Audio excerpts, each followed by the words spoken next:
Question के सिलसिले को आगे बढ़ाते हैं कल की तरह, जो हमने क्वेश्चन सीखा था। आज हम लोग क्वेश्चन ही करेंगे जम के, जितना क्वेश्चन करेंगे उतना सारा कंसेप्ट क्लियर हो जाएगा। तो जस्ट डायग्राम देखेंगे और स्क्रीन पॉज करेंगे। आई होप बनकर लिखो। छोटे से क्वेश्चन हम लोग शुरुआत करते हैं। बहुत छोटा क्वेश्चन है। क्या दिया है सर? फर्स्ट पहले सी इक्विवेलेंट निकालना है, अक्रॉस द टर्मिनल डायग्राम दिया हुआ है। फिर पूछा है कि चार्ज बताना है हर एक कैपेसिटर पे। तो सी इक्विवेलेंट निकालने का सबसे बेस्ट तरीका क्या बताया था सर? जब हमने इस दोनों की बात की, दोनों किसमें? पैरेलल में है सर। ओके, पैरेलल में है, इसका मतलब क्या हो गया? जब ये पैरेलल में होगा तो फॉर्मूला क्या बताता है हमें सर? सी इक्विवेलेंट होता है C1 प्लस C2। सी कितना हो? C1 plus C2। C1 को मान ले 1। चलो 1 प्लस 2 कितना हो गया? ये हो गया 3 microfarad. Okay sir, first concept तो क्लियर होगा यहाँ से कि इस दोनों जब पैरेलल कॉम्बिनेशन में होगा तो इसके साथ जब हम ऐड करेंगे क्या होगा? सीरीज में हो जाएगा। तो हमको डायग्राम कुछ ऐसा दिखेगा। ये हमारा सी इक्विवेलेंट, ये हमारा 6 और ये हमारा बैटरी। इसका मतलब इसका 30 वोल्ट वैल्यू है, ये हमारा 3 माइक्रोफैराड है और ये कितना है? 6 माइक्रोफैराड है। बहुत अच्छा क्वेश्चन आएगा सर। अब फाइनल क्या होगा? हमने बताया था इक्विवेलेंट सर्किट बनाना बहुत जरूरी है। क्या है? एक इक्विवेलेंट सर्किट बना लेंगे तब क्या होगा? सब कुछ आसानी रहेगी। 30 वोल्ट हो गया, ये हमारा सी इक्विवेलेंट हो गया। क्या हो गया हमारा? वो सी इक्विवेलेंट। ओके सर, क्या सीखा हमने यहाँ पे? सर दो चीज जब सीरीज में हो, सेम चार्ज जाने वाला किसमें होता है? सीरीज में। तो सी इक्विवेलेंट दो चार्ज के लिए बताया था। अगर आप 1/C1 प्लस 1/C2 करेंगे सेम आंसर आएगा, बट बेहतर है कि करेंगे C1 into C2 divided by C1 plus C2। ये तो हम अप्लाई कर रहे हैं क्योंकि हमारे लिए बहुत छोटा सा होता है। अब देखो करेंगे 3 इंटू 6 डिवाइडेड बाई 3 प्लस 6। जब इसको सॉल्व करें कितना आ गया? 2 microfarad. Okay sir, C equivalent आ गया 2 माइक्रोफैराड, मतलब ये 2 हो गया। इसकी पोटेंशियल 30 है तो चार्ज कितना होगा सर? टोटल चार्ज का कॉन्सेप्ट होता है यहाँ पे देखेंगे Q is equal to C into V। C equivalent 2V कितना है? 60 कूलम। चलो 60 माइक्रोकूलम मान लेते। अब देखो 60 माइक्रोकूलम हमारा हो गया चार्ज। ओके सर, यहाँ से 60 माइक्रोकूलम चला होगा, यहाँ से 60 माइक्रोकूलम चला होगा तो यहाँ पे इंटर करेगा। ओके सर, समझ में आया। ये 60 माइक्रोकूलम चार्ज है। अब देखेंगे इस दोनों का पोटेंशियल अगर बात करें तो इधर मान लेते हैं कोई चार्ज आएगा, इधर भी कुछ चार्ज आएगा। अब इधर जो चार्ज आएगा, ये अगर चार्ज क्यू था, ये अगर चार्ज क्यू था, सबको पता है सर इस कैपेसिटर में किसे बताना है? 6 और 1 में बताना है। ओके सर, अगर इसका पोटेंशियल 30 है तो पता चला इसमें तो एग्जैक्टली 60 कूलम आएगा। क्यों? क्योंकि सर अगर मान लीजिए इधर से कुछ आया, इधर से कुछ आया और इधर से समथिंग चला गया, तो जो दोनों सम हो के बाहर, तो इस कैपेसिटर के अक्रॉस जो चार्ज होगा वो 60 माइक्रोकूलम जाएगा। ओके सर, 60 माइक्रोकूलम जाएगा। इस कैपेसिटर में क्या पूछा है? 6 पे चार्ज भी पूछा है। ओके सर, पोटेंशियल निकालने का जरूर निकालते हैं सर। तो इस इक्वेशन से देखेंगे, यहाँ पे सॉल्यूशन इधर देखेंगे, जो हम किसकी बात करेंगे? 6 माइक्रोफैराड है। किसकी बात करेंगे हम लोग? 6 माइक्रोफैराड है की। Okay 6 microfarad Q into V। Q equal to क्या होता है? C equivalent into V। What is C? Sir ये 6 है। ये कितना है? 6। ये V तो अपने को निकालना ही है। ये कितना है सर? ये 60 माइक्रोकूलम है। माइक्रो से माइक्रो कैंसिल हो जाएगा तो क्या है? 6 माइक्रोफैराड है। देखेंगे ध्यान से, इस माइक्रो ने कैंसिल किया, ये कितना हो गया? 10। इसका मतलब इस केस में सर जो V आया था, V इसके बाद कितना है? 10 वोल्ट। ओके सर, ये इसके अबाउट जो V था हमने बताया था, ये हमारा 10 वोल्ट है। तो सर बचा कितना? टोटल था हमारा 30, तो ये कितना बचा हमारा? 20। लो कहानी बन गई। इसका पोटेंशियल 20 है, कैपेसिटेंस 1 है। तो हमको क्या पूछा है? Charge on 1 microfarad capacitor. तो चार्ज फैराडे कैपेसिटर। जब हमसे पूछेगा 1 माइक्रोफैराड वाले कैपेसिटर कितना होगा, सर इसका पोटेंशियल पता है, ये दोनों पैरेलल में ऐड है। इसका मतलब, कहने का मतलब ये है कि इसके क्रॉस जो पोटेंशियल होगा वो पोटेंशियल सेम होगा किसके बराबर? जो इसके क्रॉस होगा। अब देखो पोटेंशियल पता है sir, equation in 1 microfarad Q is equal to C of 1 microfarad into V। Charge पूछा था, वेरी गुड। चार्ज कितना है? 1 इंटू 20। चलो सॉल्व कर लेते हैं, कितना होगा ये? 20 माइक्रोकूलम। ओके सर, बात बन गई सर 20। अब देखो आप क्वेश्चन में नहीं भी पूछे ना, क्वेश्चन में नहीं पूछे क्या कर सकते? टोटल गया था 60, यहां से कितना निकला था सर? 60। इसने लिया 20, बचा कितने यहाँ? 40। अगर आपसे गलती से कोई पूछ ले सर 2 माइक्रोफैराड इस कैपेसिटर में कितना चार्ज आएगा, चार्ज एक अंदर क्वांटिटी है, तो जो चार्ज ऊपर गया था उसका जो रिमेनिंग हो गया होगा जाएगा, तब तो यहाँ से 60 आएगा।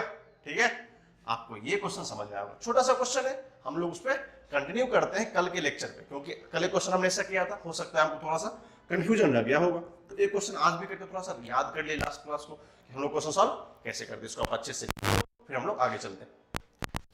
देखिए एक नया कंसेप्ट इंट्रोड्यूस होता है सी इक्विवेलेंट का, इसको हम लीडर साइड बोलते हैं। इसका maximum parts of application resistance होता है, हमको जानना जरूरी है, इनके ऐसे कॉम्बिनेशंस आ जाएंगे। कुछ अरेंजमेंट ऐसा होता है लीडर लाइक सीडी, आपको सीडी दिखा ना, one step, second step, third step, fourth step, fifth step. अगर इस तरह का स्टेप टिल द इंफिनिटी अगर आपको लॉन्ग टर्म में दिया जाए, ऐसा हो, एक्चुअली इस तरह क्वेश्चन डायरेक्टली एग्जाम में आता है, आपको एग्जाम में दिख जाएगा कि टाइप किसका है। इसको हम लोग फॉर्मली बोलते हैं नेटेड बेस्ड प्रॉब्लम। नेटेड मतलब क्या होता है, सीडी। क्या होता है सीडी, आपने देखे जो हम लोग पहले लगाते थे, याद है ना। तो हमको पूछा सर सी इक्विवेलेंट कैसे निकालते हैं, और ये हमको कुछ वैल्यू दिया, मैं कुछ वैल्यू पढ़ने के जनरल फॉर्म में सी लेकर हम लोग सॉल्व कर सकते हैं, ठीक है। और हमारे एग्जाम में यही थोड़ा इंपॉर्टेंट होता है। अब देखोगे तो बोलोगे सर इस तरह क्वेश्चन आइडिया ही नहीं लग रहा है, सर ये खत्म नहीं हो इधर पे, क्योंकि यह इन्फिनिटी तक जाएगा, ये कहां तक जा रहा है सर, इन्फिनिटी तक जा रहा है। तो इस क्वेश्चन को सबसे पहले क्या होता है, एक आइडेंटिफिकेशन होता है, प्रोसेस में बताया है कि किस तरीके से सॉल्व करना है, ठीक है। अब देखो हमारा सबसे पहले आएगा, हम लोग क्या करते हैं, जहां से आइडेंटिकल क्लासिफिकेशन शुरू होता है, जैसे एक सर्किट अनदर सर्किट, एक सर्किट अनदर सर्किट, एक सर्किट अनदर सर्किट, जब मैं इसको यहां से कट ऑफ कर दूं, यहां से देखेंगे कैसे कट ऑफ करते हैं, यहां से जब मैं कट ऑफ करता हूं तो देखते हैं क्या सर, ये दो आइडेंटिकल है, ये दो आइडेंटिकल है, इसी तरह सबका सब आइडेंटिकल है, ओके। जो सबका सब आइडेंटिकल है तो हमने क्या मान लिया सर, ये जो बड़ा कहानी होगा, ये जो बड़ा कहानी होगा, इसको हम लोग एक नया सर्किट मान लेते हैं। ध्यान से सुनेंगे, इस क्वेश्चन क्या करके एक नया सर्किट मान लेते हैं, ओके सर। जो नया सर्किट होता है कुछ इस तरीके का हो जाता है सर, ये हमारा कुछ नया सर्किट हो गया, इसको हमने मान लिया, ये जो हमारा वैल्यू था उसको अपन मानते के चलते हैं सी इक्विवेलेंट। सिंपल सी बात है, ये तो अपने ढूंढना है सर, सी इक्विवेलेंट चाहिए, ये सी है सर, ये सी है, क्यों कि उसका वैल्यू 2 दिया, चलो 2 लिख लेता हूं वैल्यू के साइड, ठीक है सर। ये भी 2 फैराड है, ये भी 2 फैराड है सर, आपने सी इक्विवेलेंट मान लिया। अब क्वेश्चन होगा आपने सी इक्विवेलेंट क्यों मान लिया। अब मान लो हमें पता है कि एक सर्किट n टाइम्स रिपीट कर रहे हैं, एक सर्किट n टाइम्स रिपीट कर रहे हैं, जस्ट 1 1 1 1 1, तो क्या लिख सकते हैं n टाइम्स ऑफ 1, 2 2 2, मतलब क्या होता है n टाइम्स ऑफ 2। अगर सर्किट रिपीट करेगी n टाइम्स, तो हमको इस तरह प्रॉब्लम को सॉल्व करने के लिए सबसे बेस्ट अरेंजमेंट होता है जहां से हम इस सर्किट को कट कर सकते हैं, दिस इज द कटेड सर्किट। यहां से हमने क्या किया, इसको कट किया, और जो रेस्ट यहां से लेके इनफाइनाइट तक था, मान लिया कि सी इक्विवेलेंट होगा, ओके सर। सर अब तो समझ में आया कि सी इक्विवेलेंट होगा। जब इस अरेंजमेंट को देखा सर, सी इक्विवेलेंट और 2 किस में है, सीरीज में है, ओके। जो सी इक्विवेलेंट और 2 सीरीज में है तो उसको सम अप करना पड़ेगा। सीरीज का फॉर्मूला क्या होता है, ध्यान से देखेंगे सर, सीरीज में है तो सीरीज का फॉर्मूला हम ये सीखे हैं सर, अगर हम यहां से सी इक्विवेलेंट 1 निकालें, किसके लिए, सी इक्विवेलेंट 1 निकाले तो कितना होता है, फॉर्मूला सिखाया था, जब भी 2 का कॉम्बिनेशन हो तो ऊपर में प्रोडक्ट नीचे में सम लिखते हैं, अदरवाइज बेसिक फॉर्मूला लिखेंगे 1/C1 + 1/C2 to get the same result, ठीक है।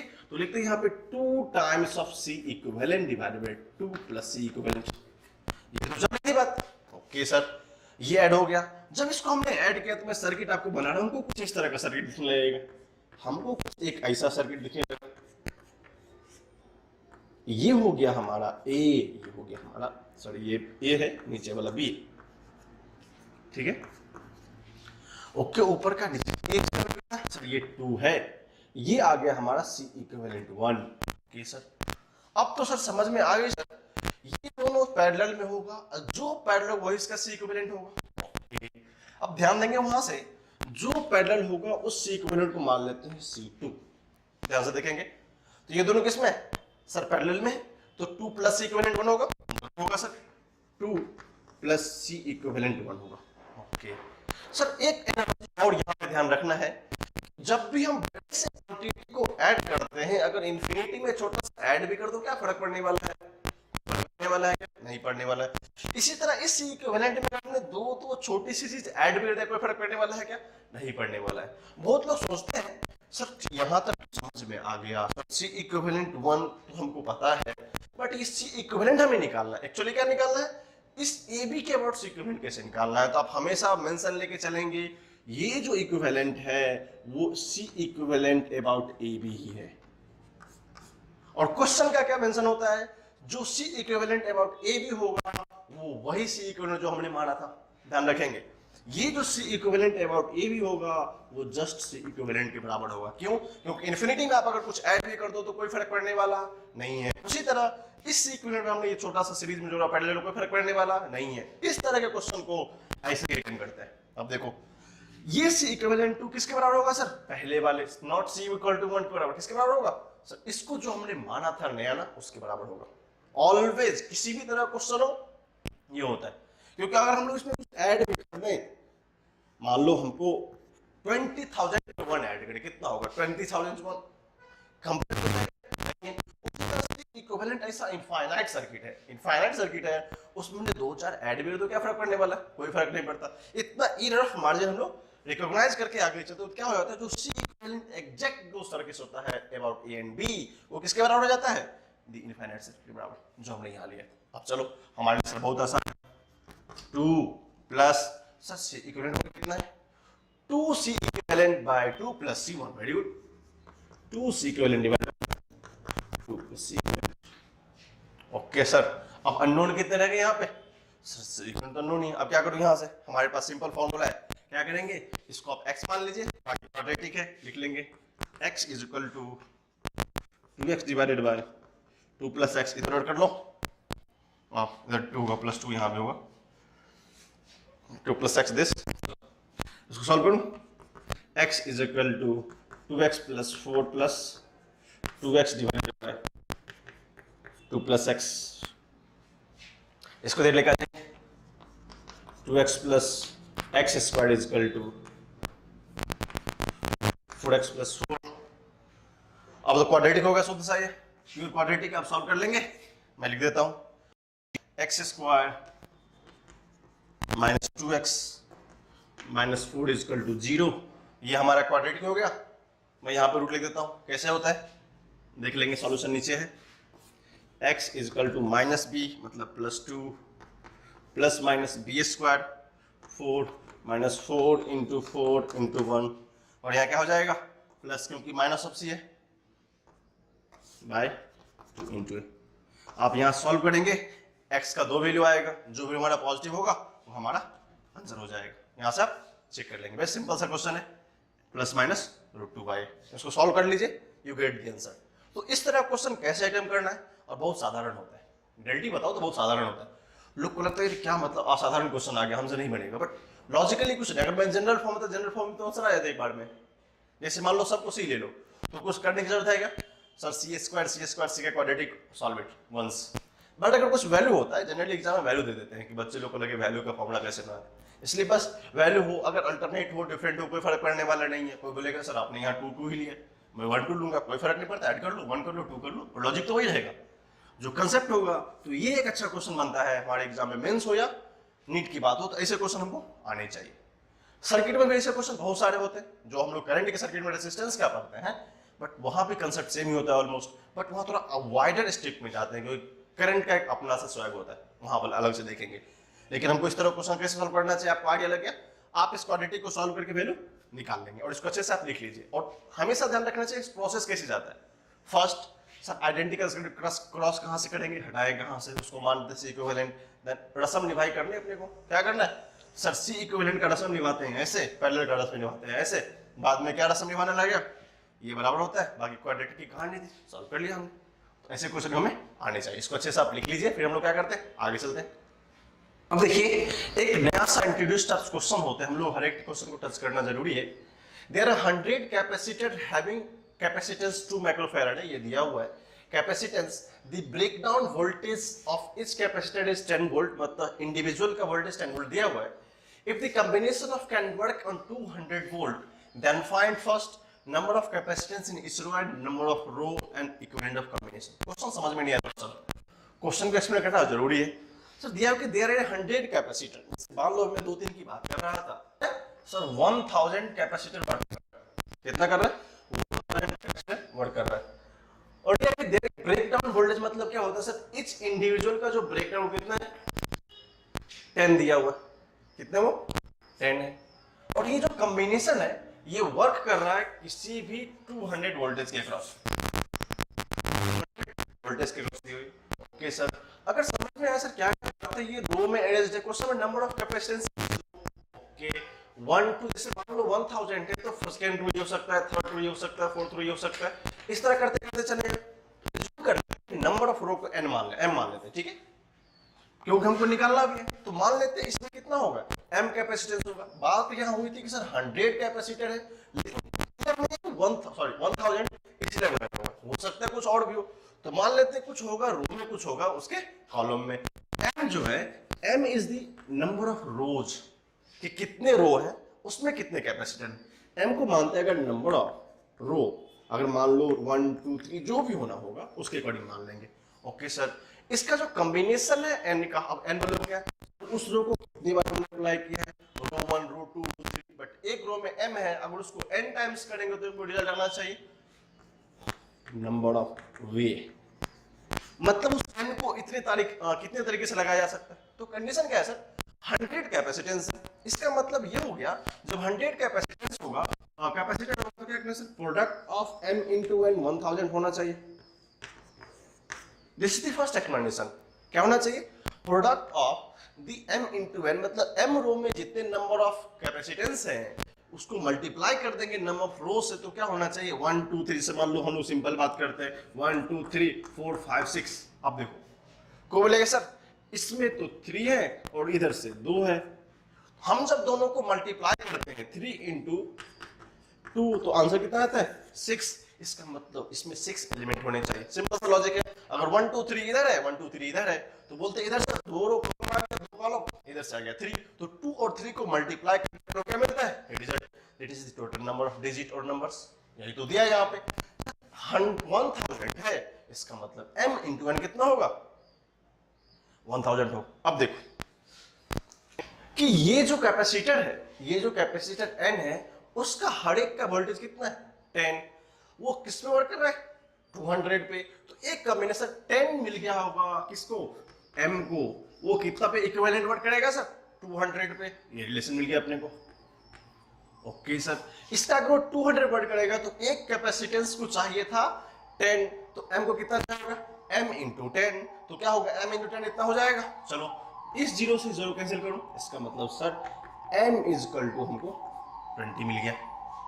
इसका मतलब ये जो नंबर ऑफ रोज था, वो कितना हो गया 20। सर क्या यहाँ से आ जाएगा, जरूर आएगा सर। अगर m पता है अपने को तो 1000/20 इसको अपन सॉल्व करते हैं तो कितना होता है 50, मतलब नंबर ऑफ कॉलम्स था वो कितना हो गया हमारा 50। तो फर्स्ट क्वेश्चन क्या था, नंबर ऑफ कैपेसिटेंस इच रो, वो कितना हो गया हमारा सर 20 कैपेसिटर्स अपना होना चाहिए, कितना होना चाहिए सॉरी 50 कैपेसिटर होना चाहिए, n 1 2 3 4 5, तो फर्स्ट केस का आंसर कितना होगा 50 कैपेसिटर हर रो में होना चाहिए, और नंबर ऑफ रो कितना होना चाहिए सर होना चाहिए।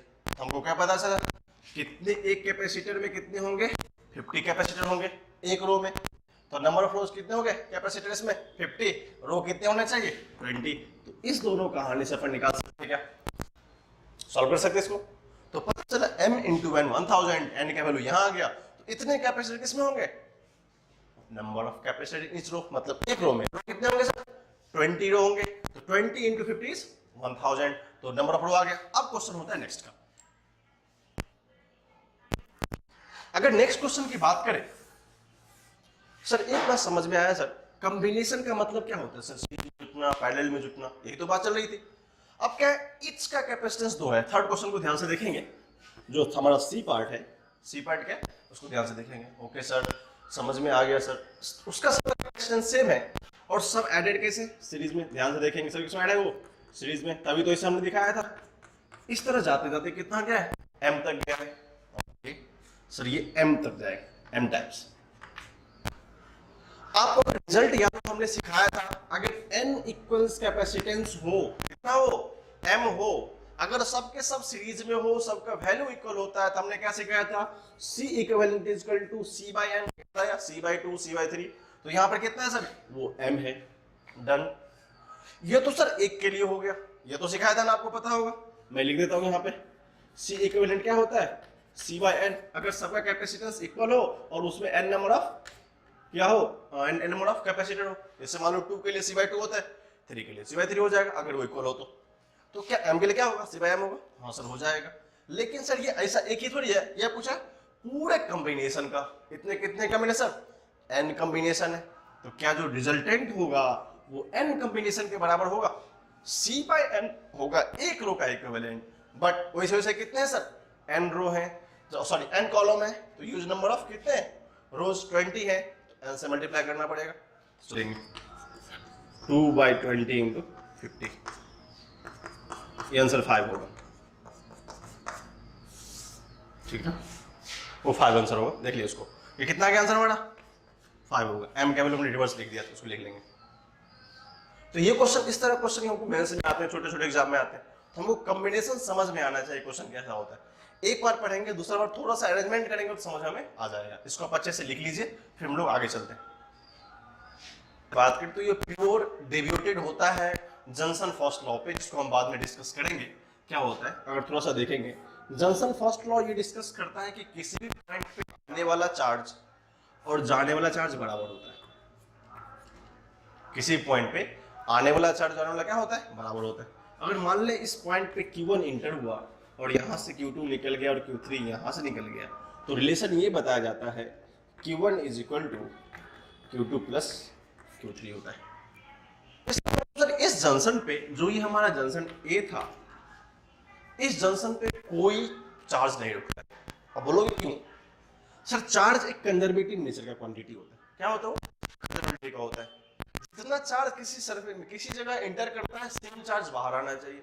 वो प्रिंसिपल को फॉलो करता है कि Q initial is equal to Q final होने के लिए हमको जो इंटर्ड चार्ज होगा Q1 और जो एग्जिट किया है वहां से बाहर निकल गया चार्ज Q2 और Q3, दोनों का सम बराबर किसके होगा, Q1 का होगा। ये कांसेप्ट हमें थोड़ा बहुत आता है, डिटेल्स हमें पता चली जाएगा। ठीक, अब क्या होता है यहाँ पे Q पे, जिसको हम लोग जॉनसन रूल के नाम जानते हैं, इसको हम लोग जॉनसन रूल के नाम जानते हैं, इसको डिटेल एनालिसिस करेंगे इंडिविजुअल को, बट इसको किस नाम जानते हैं हम लोग, जॉनसन रूल के नाम जानते हैं। ओके सर, एक बात समझ में आई कि सर इस पॉइंट पे हम लिखना चाहें, इस पॉइंट पे लिखना चाहें तो बोल सकते हैं कि जो नेट चार्ज होगा एट पॉइंट ए 0, क्यों, तो नेट पॉइंट सर अगर ए पॉइंट पे कोई चार्ज रहेगा, इसका मतलब Q1 इक्वल टू Q3 नहीं होता, प्लस Q2 प्लस Q3 नहीं होता। जो चार्ज आया और निकल गया, तो इस पॉइंट पे चार्ज नहीं है, तो मान सकते हैं सर जो charge on A is equal to 0। इसी का एक एक्सटेंशन कंसेप्ट होता है करंट इन एस लूप, बाकी उसको फ्यूचर में देखेंगे करंट का क्या होता है। हमको यहां से पता चल sir Q1 is equal to Q2 plus Q3 है, क्यों, बेसिक कंसेप्ट ऑफ चार्ज से अपने को ये पता है कि जितना भी चार्ज आया उतना का जाएगा, और चार्ज क्या होता है, कंजर्वेटिव नेचर का होता है। बहुत छोटा बना देता क्वेश्चन। अब देखिए हम आते हैं हम लोग क्वेश्चन पे, ध्यान देंगे क्वेश्चन पे। सर पोटेंशियल कहां का फाइंड करना है, ए का। ओके, जब हम बात करते हैं तो सर इस पॉइंट का जो पोटेंशियल है वो -5 दिया हुआ है, ये फैराडे 2 है। अब सबको पता है सर ये पॉजिटिव जंक्शन है, ये नेगेटिव है, ये पॉजिटिव है, कौन सा नेगेटिव जंक्शन होगा। ओके सर, अब ये क्या है सर, ये positive junction, negative junction, positive junction, negative junction. Okay sir, ये भी नेगेटिव है और ये पॉजिटिव है। और सर कहने का मतलब यह है कि जितना चार्ज यहाँ से यहाँ पे एंटर किया होगा, सारा का सारा चार्ज यहाँ से बाहर निकल जाएगा। या उसका एक रिवर्स कंसेप्ट देखा जाए, ये हायर पोटेंशियल है, ये लोअर पोटेंशियल है, तो जो चार्ज इस सर्किट से एंटर किया होगा सब के सब इस पॉइंट पे होके क्रॉस कर जाएंगे। तो इस पॉइंट पे क्या मतलब हमको मानना पड़ेगा कि by the concept of nodal analysis, by the concept of nodal analysis, कि उस पॉइंट पे जितना भी चार्ज आएगा, अब सर चार्ज तो दिया नहीं है, चार्ज तो पता नहीं अपने को। ओके सर, कोई बात नहीं, चार्ज तो नहीं पता है, लेकिन Q equal to C into V होता है, ये तो पता है। क्या हर एक का कैपेसिटेंस दिया है, हर एक का पोटेंशियल भी दिया है, निकल जाएगा। तो उस पॉइंट पे चार्ज नहीं होना चाहिए, तो मान लेते हैं डेल्टा Q, जो भी चेंज इन चार्ज होगा एट पॉइंट ए क्या होना चाहिए, 0। चलो कहां से करें सर, यहां से यहां तक में कितना चार्ज आएगा, बोलेंगे सर सबसे पहले तो इसका पोटेंशियल देखा जाए। ये चार्ज किधर आएगा सर, देखो V माइनस ऑफ माइनस, ध्यान रखेंगे V, क्योंकि ये V है, इसको अपन मान के V के, चलो ये हटाओ, इसको V मान लेते हैं। ठीक है सर, ये माइनस पोटेंशियल है, तो याद रखेंगे VA minus change in potential का मतलब क्या होता है, V1 माइनस V2। तो V माइनस ऑफ माइनस ये क्या होगा, -5।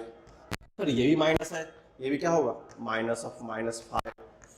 क्यों इसको क्या सी इंटू बी, मैंने भी लिख लिया पूरा। अब क्या करना है, सी से मल्टीप्लाई करो। सी कितना सा 2।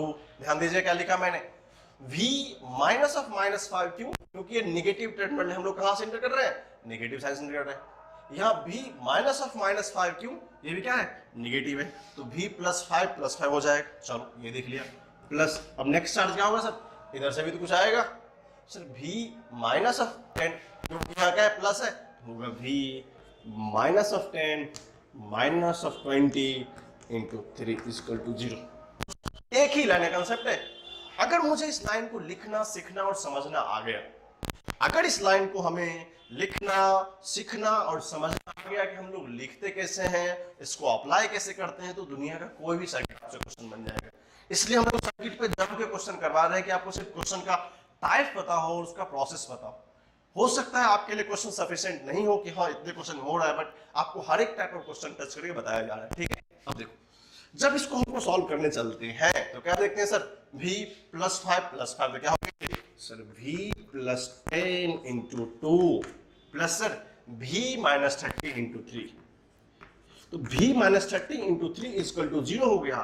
तो इस सर्किट को जो हम देखते हैं तो हमें पता चलता है पॉइंट जो एनालिसिस था, जो हमने इसको एनालाइज किया कि सर नेट चार्ज उस आने वाले पॉइंट पे और जाने वाले पॉइंट पे सेम होगा, इसका मतलब उसका चेंज 0 होगा। कहने का मतलब क्या है, मान लो आपको आज 100 रुपया मिला और शाम में किसी ने ले लिया आपसे, आपको आज 100 रुपया मिला और शाम में किसी ने आपसे ले लिया, इसका मतलब आपके पास 100 रुपीज आई थी, बट वो जब चली गई तो नेट कितना बचा हमारे पास 0। ये बेचारा ए भी कुछ ऐसा ही था, इसको कुछ चार्ज मिला बट वो मिल के कहां चला गया, कहीं और चला गया। तो क्या माना हमने सर डेल्टा है तो इसका 0 होगा। चलो अब तो हमारे लिए बहुत ही आसान है, क्या करो सर 2 इंटू v करते हैं, ये हमारा 2v होता है, सर 10 इंटू करते हैं ये 20 होता है, फिर हमने 3 को v से मल्टीप्लाई किया, ये हो गया 3v -30 इंटू 3 90 हो गया, इसको 0 करेंगे। अब कैलकुलेशन हमारी बात है, देखो ध्यान से क्या कहना चाहता है ये, 2v + 3v, सर ये 5v होगा, वेरी गुड। सर बात ये आई कि 90 - 20 कितना होगा, सर -90 में है बट 20 कितना है प्लस में है, तो कितना होगा 5v - 70 = 0। अब देखो क्या हो गया, कितना आसान हो गया सर, 5v = हो गया 70, तो हमने 5 को इससे काटा, कितना हो गया 14। ओके, जो पोटेंशियल एट ए था वो कितना निकला अपना 14 वोल्ट। सोचो, थोड़ा सोचो कि अगर इसका पोटेंशियल 14 वोल्ट होगा तो इसके पास कैपेसिटी क्या है, this is the higher than 10 and higher than 5, इसका मतलब यहां से चार्ज को ये जाने देगा और यहां से भी जाने देगा।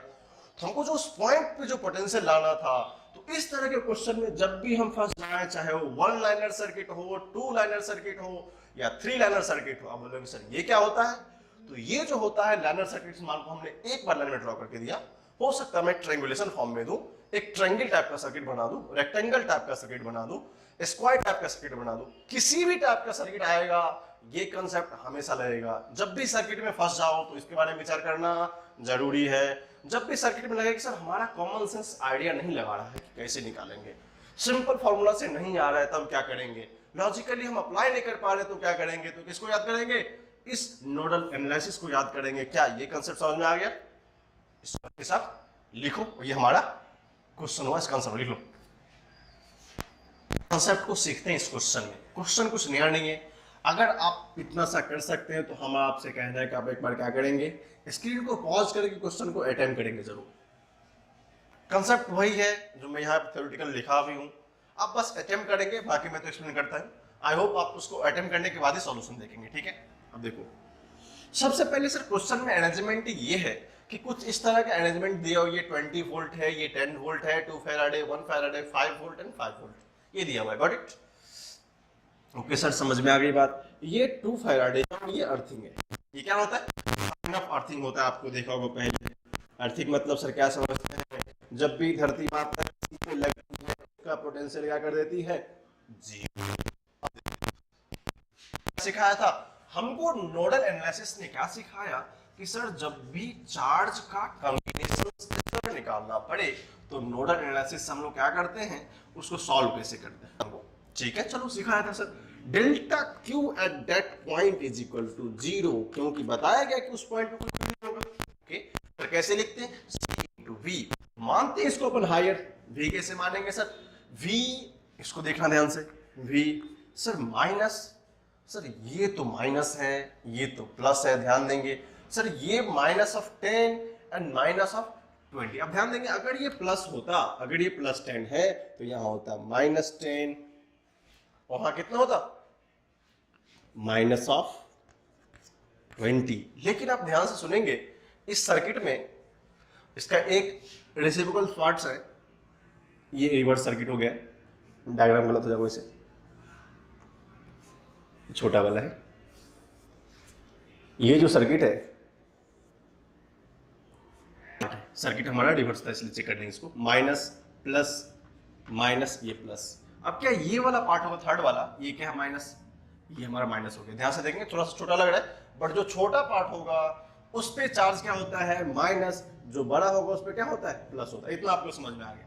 सर यहाँ भी माइनस यहाँ भी माइनस, कॉम्बिनेशन दिख रहा है कि प्लस माइनस छोटा बड़ा आगे कॉम्बिनेशन। चलो अब यहाँ हमको दिखा कि इस combination sir v minus 10, okay ये छोटा वाला था तो v माइनस ऑफ माइनस 10, और देखो यहाँ क्या है सर ये पॉजिटिव इंड है, ये क्या है हमारा पॉजिटिव इंड है, तो v माइनस ऑफ 20 तो यहाँ पे माइनस ऑफ प्लस ऑफ 20 हो जाएगा। ये समझ में आया क्योंकि इसको लिखने का मतलब था कि हमको सर्किट का एनालॉजी आना चाहिए। अब बात वही थी sir v minus of 10 plus 20, sir इसका c कितना है 2, यही तो करना था सर, प्लस करूं यस आप किधर चलना है sir v minus of 5 and minus of 5, क्यों ये भी प्लस वही प्लस से कर लो दोनों को, v माइनस ऑफ 5 इंटू 1। अब तीसरा क्या है सर v माइनस ऑफ 0, कोई बात नहीं sir, v minus of 0 into 2 is equal to 0।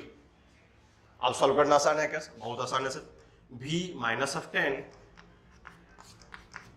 Into 2 plus v minus of 10 into 1 plus 2v is equal to 0।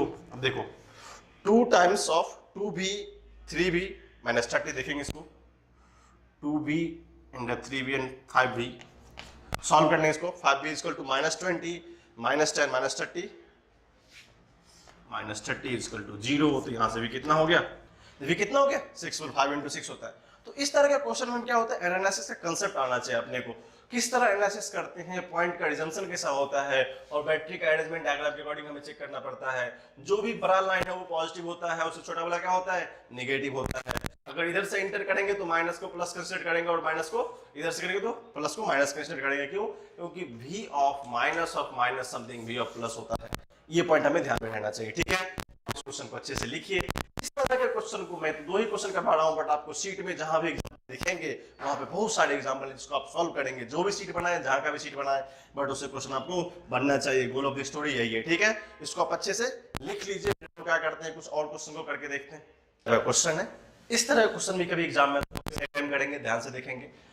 If C is the capacitance of its plate, sir इधर C तो दिख ही नहीं रहा अपन को, इसका मतलब सर ये जो इधर जो कैपेसिटर कौन सा है वो पैरेलल प्लेट कैपेसिटर है। ध्यान से सुनेंगे, कैसा दिख रहा है ये, इसको बोलते हैं पैरेलल प्लेट कैपेसिटर। चलो जी, अगर ये पैरेलल प्लेट कैपेसिटर हो गया, ओके सर हमें तो ऐसा नहीं दिखा था। मैं थोड़ा सा आपको छोटा सा स्ट्रक्चर बताता हूँ। सर क्या ये पैरेलल प्लेट कैपेसिटर था, बड़ा सा था, थोड़ा मैं लिख रहा हूँ। ये कैपेसिटर का पार्ट है, जब हमने क्या किया, इसको थोड़ा सा बड़ा कर दिया। पैरेलल प्लेट कैपेसिटर हो सकता है क्या, ऐसा नहीं हो सकता क्या सर? यस, ऐसा भी हो सकता है। क्या ये पैरेलल प्लेट कैपेसिटर है? जरूर सर। अगर मैं combination of parallel plate capacitor लिखूं 1 2 3, अब क्या होता था सर, अगर इस पैरेलल प्लेट कैपेसिटर पे प्लस चार्ज होता तो यहाँ क्या होता था सर, माइनस होता था। तो पता है सर ये कैसे कॉम्बिनेशन है, ये तो अजब सा ही कॉम्बिनेशन है। ओके, ये पता होगा, ध्यान देंगे 3 कैपेसिटर है। बोलो कैसे सर, 1 2 एंड 3। सर एक पैरेलल प्लेट कैपेसिटर कम से कम 2 प्लेट चाहिए, समझ में आ रहा है आपको? एक पैरेलल प्लेट कैपेसिटर बनाने के लिए 1 2 हमने 2 तो यहां बना दिया। इसका मतलब अगर आप इस अरेंजमेंट को देखेंगे, इस अरेंजमेंट को क्या बोलेगा सर, ये हमारा फर्स्ट पैरेलल प्लेट कैपेसिटर है, ये हमारा सेकंड पैरेलल प्लेट कैपेसिटर है, ये हमारा थर्ड है। तो आप बोलोगे सर ये हमारा C1 है, ये हमारा C2 है। क्या आप इस चीज को मानने को तैयार है? चलो, अगर पैरेलल प्लेट कैपेसिटर तरह का अरेंजमेंट था तो अपन मान देते वन पैरेलल प्लेट कैपेसिटर है। बट जब इस तरह का तीन अरेंजमेंट हो गया, इस तरह का तीन अरेंजमेंट हो गया तो क्या मानेंगे सर, तीनों अरेंजमेंट हो गया तो तीन होंगे। ओके, वो डायग्राम आया कि उसको समझने की जरूरत है। ठीक है, जिस तरह सिंपल से कैपेसिटर में क्या करते हैं, इस कैपेसिटर के वन एंड से किसी बैटरी को ऐड कर देते हैं, किसी बैटरी को ऐड कर देते तो क्या होता है, कैपेसिटर पे भी वोल्टेज लग जाता है। यहां क्या किया इसने, इसी डायग्राम में देखें क्या किया, इस बैटरी के पोटेंशियल को इस बैटरी के पोटेंशियल से मैच करवा दिया। ध्यान से देखेंगे, अब हम लोग वायर का कंसेप्ट पढ़ रहे थे ना, याद है आपको, लास्ट क्वेश्चन देखा था ऐसा वाला, यहां से वायर यहां डाल दिया, इसका मतलब इसका पोटेंशियल सेम होगा, यहां से यहां डाला, इसका पोटेंशियल सेम होगा। ये तो कहने कहानी थी। उसका जब वाइडर एप्लीकेशन होता है, क्या होता है उसका वाइडर एप्लीकेशन, तो क्या हुआ सर, इस दोनों को ऐड कर दिया गया। फिर क्या किया सर, इस दोनों प्लेट को ऐड कर दिया गया, यहां से एक नई सी बैटरी लगा दी गई। एक्चुअली आप बात करोगे तो बोलोगे सर ये इसका एक्चुअली रिप्रेजेंटेशन होना चाहिए, क्या इस तरह का पैरेलल प्लेट कैपेसिटर, हाँ सर वही है, बट लिखा ही ऐसा है, बट ये लिखा ऐसा है। तो बोल सकते हैं सर इसका जो कैपेसिटेंस होगा वो सी दिया हुआ है, इसका भी कैपेसिटेंस सी दिया हुआ है, इसका भी है सी दिया है। बोलो कैसे सर, एरिया सबका सेम है। जो पैरेलल प्लेट कैपेसिटर का होता है C = एप्सिलॉन नॉट A/D।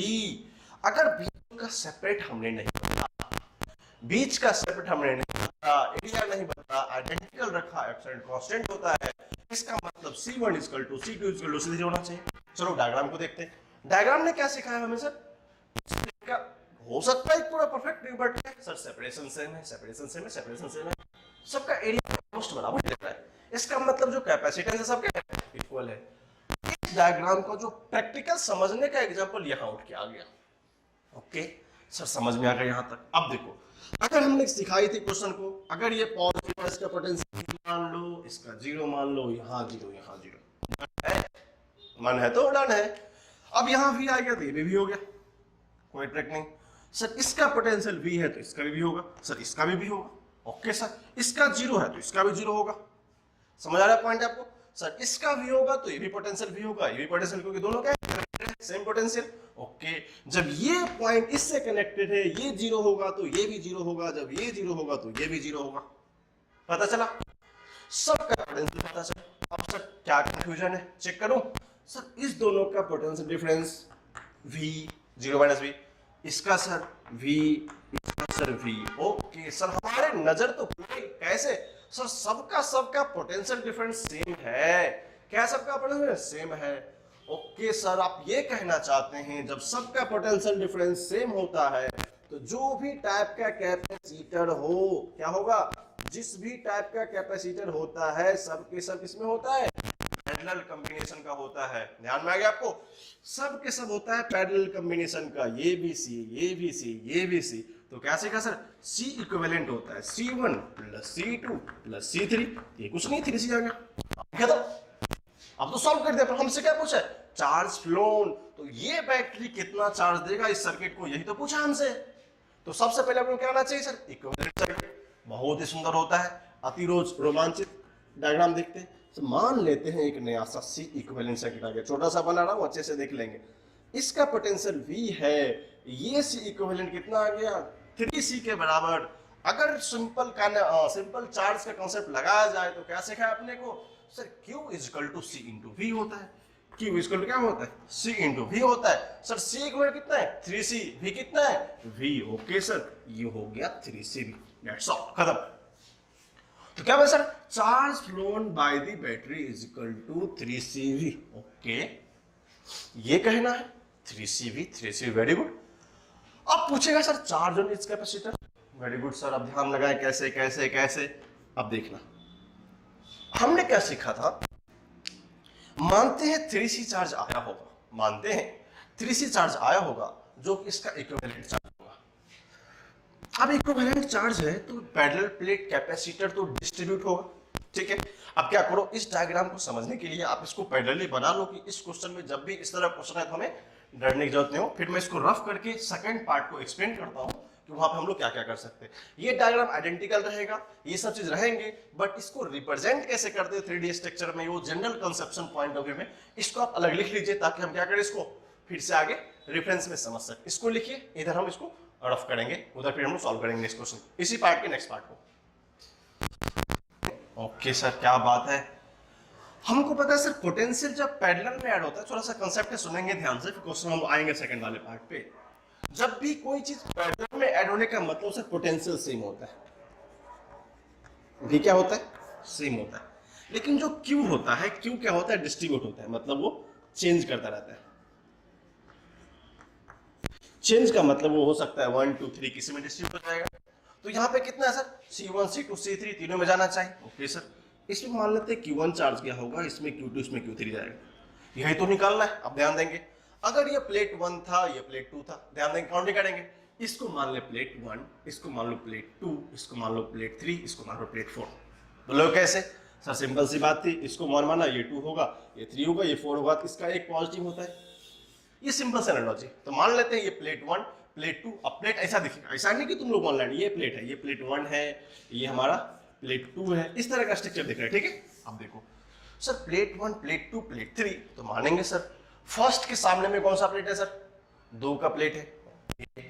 जब सामने सामने प्लेट होता है, अगर एक पॉजिटिव होगा दूसरा क्या होगा, उस पर नेगेटिव चार्ज होगा। अब देखो कैसे नेगेटिव, सर ये जुड़ा भी तो नेगेटिव सही है, क्योंकि अगर ये भी वाले से तो नेगेटिव जुड़ा होगा। अब उससे पहले क्या करते हैं, चार्ज डिस्ट्रीब्यूशन को सोचते हैं। Okay sir, sir Q1 plus Q2 plus Q3 is equal to C into V होने वाला है, इतना पता है, क्योंकि जो नेट चार्ज था Q1 plus Q2 plus Q3 क्या होगा, Q के बराबर होगा। वो वैल्यू हमने सॉल्व किया कि सर इसका 3 टाइम्स ऑफ C भी जाएगा चार्ज। अब सोचो सर Q1 की बात करें, सर Q1 में V भी सेम है, C भी सेम है, ध्यान देंगे V भी सेम है, C भी सेम है, V भी सेम है, C भी सेम है। इसका मतलब ये कहना है सर सबका कैपेसिटेंस इक्वल है। तो रिलेशन क्या कहता है, Q directly proportional to V, तो जिस रेट से V होगा उसी रेट से Q होगा। इसका मतलब इसका 1/3 इधर जाएगा, 1/3 इधर जाएगा और 1/3 इधर जाएगा। क्यों, अगर यहां से Q आया होगा और Q को मान लेते हैं, अगर वो CV ऑफ 3 टाइम होगा तो 3 पार्ट में डिवाइड होगा, फर्स्ट वाले में जाएगा CV जाएगा, सेकंड में भी CV जाएगा और थर्ड में भी CV जाएगा। यही तो कहानी है सर, क्योंकि पोटेंशियल और कैपेसिटेंस बोथ आर सेम, तो दोनों क्या क्या सर इक्वली डिस्ट्रीब्यूट कर लेगा, क्योंकि ये भी CV है सर, ये भी CV है। अगर इसका पोटेंशियल कॉमन होता है किसमें, पैरेलल में, तो ये होगा CV, ये CV, ये CV, तब तो नेट 3 CV होगा। ये कॉम्बिनेशन समझ में आ गया। तो Q directly proportional to A में समझ में आया सर कि फर्स्ट कैपेसिटेंस वाले पार्ट पे आइडिया लगा कि इसका जो चार्ज होगा वो कितना जाएगा, CV CV CV, समझ में आया सर। अब क्या पूछा है सर, क्वेश्चन की बात आई चार्ज ऑन इस प्लेट। ओके सर, इस प्लेट का मतलब फर्स्ट क्या है सर, पॉजिटिव प्लेट, तो ऐड कौन सा है, ये हमारा फर्स्ट प्लेट ऐड है, इस पे जो चार्ज होगा वो होगा C इंटू B, क्योंकि किससे ऐड है, ये प्लस वाले पार्ट से ऐड है। ओके सर, अब आपने बताया सर जब A इससे ऐड है, A जब इससे ऐड है तो थर्ड पे भी सेम चार्ज होना चाहिए। क्यों, 1 2 3 प्लेट सेम चार्ज सर, क्योंकि दोनों क्या है, पॉजिटिव है। समझ में आया। ओके सर, एक कंसेप्ट समझ में आया सर। और क्या कर सकते हैं, ध्यान रखेंगे प्लेट के इनर साइड में ऑलवेज इक्वल एंड अपोजिट होता है। मैं फिर से ड्रॉ करके बताऊंगा आपको, जब भी हम लोग कैपेसिटर लेते हैं, जैसा भी डायग्राम हो, अगर यहाँ पे पॉजिटिव होता है तो यहाँ मस्ट भी नेगेटिव होना चाहिए, because net would be 0, that's why the conductor. Okay sir, यहाँ पे इस प्लेट पे CV है, इसका मतलब यहाँ पे माइनस ऑफ CV होना चाहिए। यहाँ पे क्या होना चाहिए, माइनस ऑफ CV होना चाहिए। सर इस प्लेट थर्ड पे भी CV है, इसलिए यहाँ पे भी माइनस CV होना चाहिए ड्यू टू देयर कंपल्सन, क्योंकि साइड में तो वो आता है। समझ में सर, थर्ड में भी माइनस CV होना चाहिए। ओके, अब देखेंगे हमको कि माइनस CV होगा।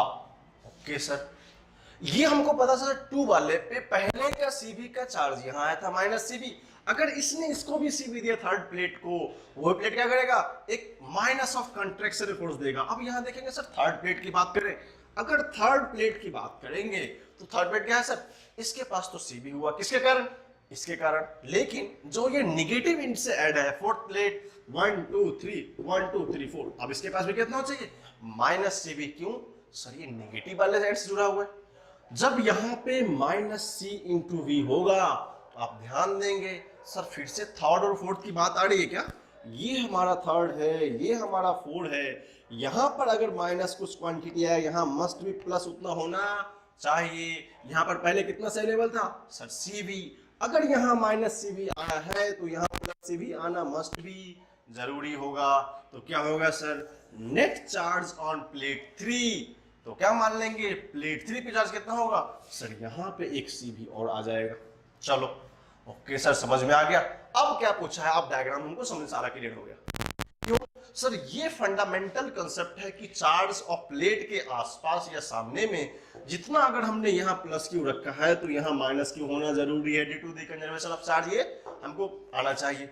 अगर हमने देखा प्लेट 1 थ्रू 3 सिस्टम में डिफरेंट चार्ज आ रहे थे क्योंकि ये नेगेटिव एंड से जुड़ा हुआ था, अगर इसने उसको माइनस क्यू दिया, सी भी दिया था तो यहाँ माइनस सी भी देगा, लेकिन इसको दूसरा कोई देने वाला है नहीं। जो चार्ज 4 वाले पे था माइनस सी भी, इसका मतलब इसके अपोजिट सर्किट पे मस्ट प्लस सी भी होना चाहिए, और उसके पास पहले से कितना था सी भी अवेलेबल था। अगर हम इस क्वेश्चन को समराइज करना चाहें इन क्वेश्चन वाइज, ध्यान देखेंगे इच कैपेसिटर में, तो मानेंगे प्लेट इज का मतलब फर्स्ट पे कितना हो गया सर, इसका चार्ज हो गया सी भी, क्या फर्स्ट प्लेट पे कितना चार्ज हमारा सी भी। सर सेकंड पे, सेकंड कितना सर माइनस ऑफ सी भी, माइनस ऑफ सी भी कितना हो गया माइनस ऑफ 2 सी भी। सर थर्ड पे, थर्ड कितना हो गया सर, सर सी भी प्लस सी भी, ये कितना हो गया प्लस 2 सी भी, इसको भी से लिखा गया 2 सी भी। और जो फोर्थ प्लेट था, फोर्थ प्लेट कितना होगा, यहां सर एक ही बचा है, कौन सा, वो हमारा चारों प्लेट। अब सोचोगे सर इतना बड़ा क्वेश्चन आने वाला है क्या? जब आप मेंस एग्जाम में इंटर करेंगे, मेंस से आगे जाएंगे तो इस तरह क्वेश्चन आते रहते हैं। हमको समझाने में कितना बड़ा इसलिए क्योंकि आप पहली बार कर रहे हैं। इस क्वेश्चन में कुछ ऑथेंटिकेटेड नॉलेज नहीं होता है, क्योंकि हर एक टाइप्स ऑफ क्वेश्चन में जितने भी टाइप्स ऑफ क्वेश्चन हम इंटरनेट करते हैं, समझने की कोशिश करते हैं, सारा क्वेश्चन हमको वहां से कुछ ना कुछ benefits of knowledge, benefits of idea हमें देता रहता है। तो फंडामेंटल हमको क्लियर होना चाहिए, क्वेश्चन को सॉल्व कैसे करते हैं पता होना चाहिए। हर एक टाइप ऑफ क्वेश्चन को एक दो टाइप हमें आना ही चाहिए। बाकी आपको इस तरह के क्वेश्चन को एक मैन्यूवरिंग कंसेप्ट होता है, मेरे मतलब क्या होता है, इंडिविजुअल सिस्टम पे उसको हम लोग फ्यूचर कोर्स ऑफ एक्शन में ड्रॉ करेंगे, सीखेंगे इस क्वेश्चन को और कैसे अच्छे तरीके से बना सकते हैं। लेकिन जो फंडामेंटल्स क्वेश्चन होते हैं, फंडामेंटल्स का मतलब ये होता है कि वो सारे क्वेश्चन जो एग्जाम के पॉइंट ऑफ व्यू से ऑलमोस्ट इंपॉर्टेंट होते हैं, मतलब हर एक साल ऐसा क्वेश्चन पूछता रहता है। अगर सर्किट का ढंग का क्वेश्चन बनेगा तो आपको इस तरह क्वेश्चन आना जरूरी है, ठीक है। तो आज हम लोग क्वेश्चन के इस सिलसिला को यहीं पे रोकते हैं, इसको फिर से आगे बढ़ाएंगे आने वाले लेक्चर में। तब तक के लिए आप लोगों का बहुत बहुत शुक्रिया। इसको अच्छे से लिख लीजिए।